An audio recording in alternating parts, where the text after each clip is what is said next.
सार्वजनिक मालमत्ता म्हणजे फक्त सरकारची संपत्ती नाही, ती आपली सर्वांची, या देशातील प्रत्येक नागरिकाची आहे.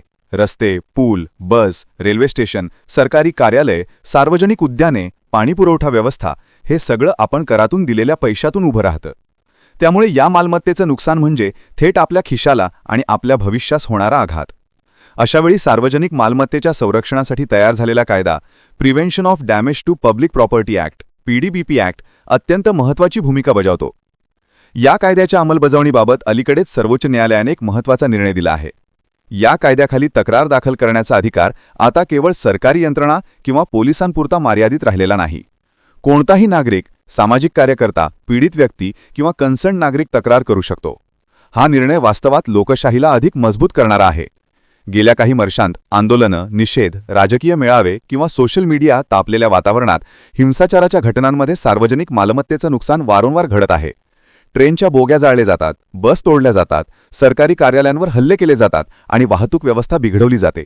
एका राजकीय पक्षाच्या किंवा आंदोलनकर्त्यांच्या रोषाचा खर्च अखेरीस करदात्याच्या खिशातून भरला जातो. याचं दुखणं तेव्हाच जाणवतं जेव्हा शाळेत जाणारी मुले बस मिळत नाहीत, कामावर जाणाऱ्या लोकांना तासनतास वाट पाहावी लागते किंवा हॉस्पिटलची सेवा थांबते. अशावेळी नुकसान झालं तर पोलीस काहीतरी करतील अशी मानसिकता नागरिकांमध्ये तयार होते. किंबहुना अनेकदा पोलिसांकडे योग्य निरीक्षण किंवा पुरावे नसतात आणि दोषींवर खटले चालवणे अवघड होते.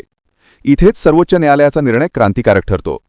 सर्वोच्च न्यायालयाने स्पष्ट केले की PDPP ॲक्ट अंतर्गत नुकसान करणाऱ्यांवर खटला चालवण्याची सुरुवात कोणताही नागरिक करू शकतो. तक्रार दाखल करण्यासाठी आपली भूमिका डायरेक्ट विक्टीम असावी असा अट नाही. आपण नागरिक म्हणून सार्वजनिक मालमत्तेचं नुकसान पाहिलं, त्याचे पुरावे आपल्या फोनमध्ये टिपले किंवा घटनेची साक्षीदार आहात, इतक्या आधारेही तक्रार करता येते. हा लोकप्रतिनिधित्वाचा आत्मविश्वास मजबूत करणारा पाऊल आहे. कारण अशक्त प्रशासनापेक्षा जागरूक जनता ही लोकशाहीची खरी ताकद असते.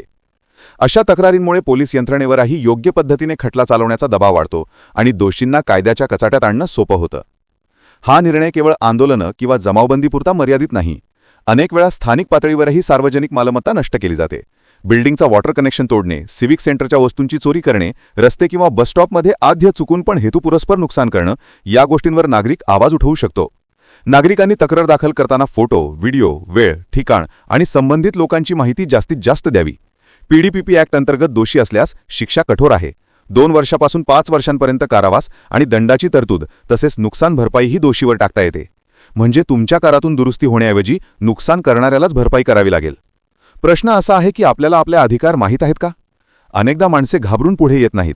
आपल्याला काय घेणे देणे अशी वृत्ती समाजात वाढते. पण सार्वजनिक मालमत्ता आपल्या मुलांच्या भविष्यासाठी, आपल्या शेजाऱ्यांच्या सुरक्षिततेसाठी आणि आपल्या जीवनाच्या सोयीसाठी आहे. या मालमत्तेचं नुकसान हे एक प्रकारचा सामाजिक अपराध आहे. त्यामुळे तक्रार करण्याची जबाबदारी ही केवळ सरकारची नाही तर आपलीही आहे. हा निर्णय हेच सांगतो की नागरिक हा केवळ मतदान करणारा प्रेक्षक नसून कायद्याच्या अंमलबजावणीत सक्रिय सहभागी आहे.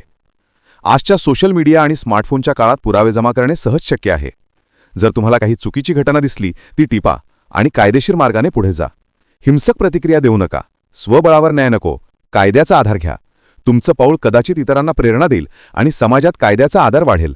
लोकशाहीची शक्ती केवळ सभागृहात नसून रस्त्यावर नागरिकांच्या कृतींमधून दिसते. सर्वोच्च न्यायालयाने दिलेला हा निर्णय आपल्याला अधिकार देतो आणि त्याचवेळी जबाबदारीचीही जाणीव करून देतो.